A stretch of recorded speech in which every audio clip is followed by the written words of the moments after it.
Against this backdrop and based on our continuing assessment of the macroeconomic situation and financial market conditions, we propose to take further measures with the following objectives. 1. To maintain adequate liquidity in the system and its constituents in the face of COVID-19 related dislocations. 2. Facilitate and incentivize bank credit flows. 3. Ease the financial stress. And 4. Enable the formal functioning of markets.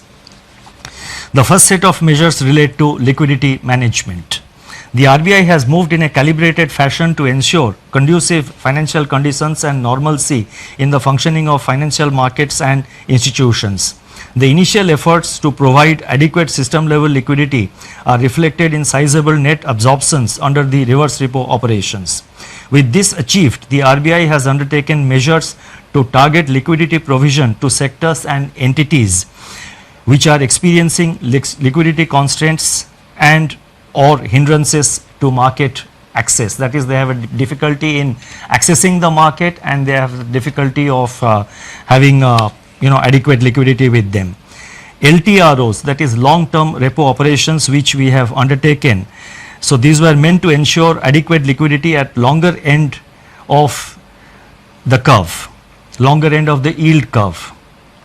Exemptions from the cash reserve ratio for equivalent incremental credit disbursed by banks as loans in certain select areas and targeted LTROs or TLTROs fall in this category. In this category or in this class and sector specific measures. It is observed that deployment of TLTRO funds so far has largely been to bonds issued by public sector entities and large corporates, especially in primary issuances. The disruptions caused by COVID-19 have, however, more severely impacted small and mid-sized corporates, including NBFCs and MFIs, in terms of their access to liquidity. So we have therefore decided to undertake what we call TLTRO operations 2, that is TLTRO 2.0. Accordingly, it has been decided to conduct targeted long-term repo operations TLTRO 2.0 for an aggregate amount of rupees 50,000 crore to begin with. Please mark my words, rupees 50,000 crore to begin with in tranches of appropriate sizes.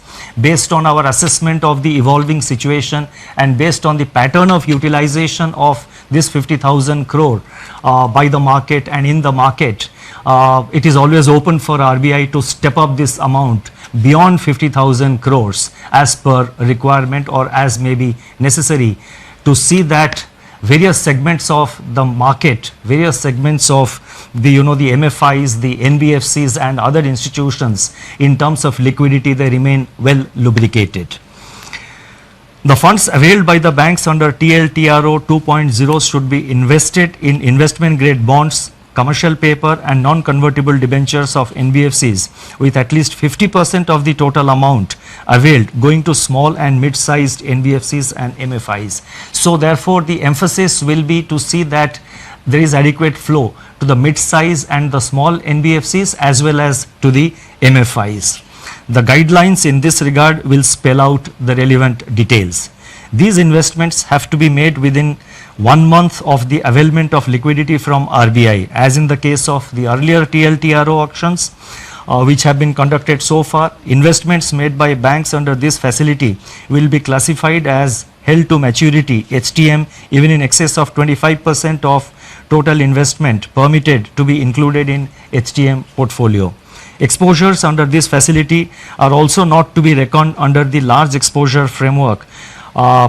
And the notification for TLTRO 2.0 auction will be issued today.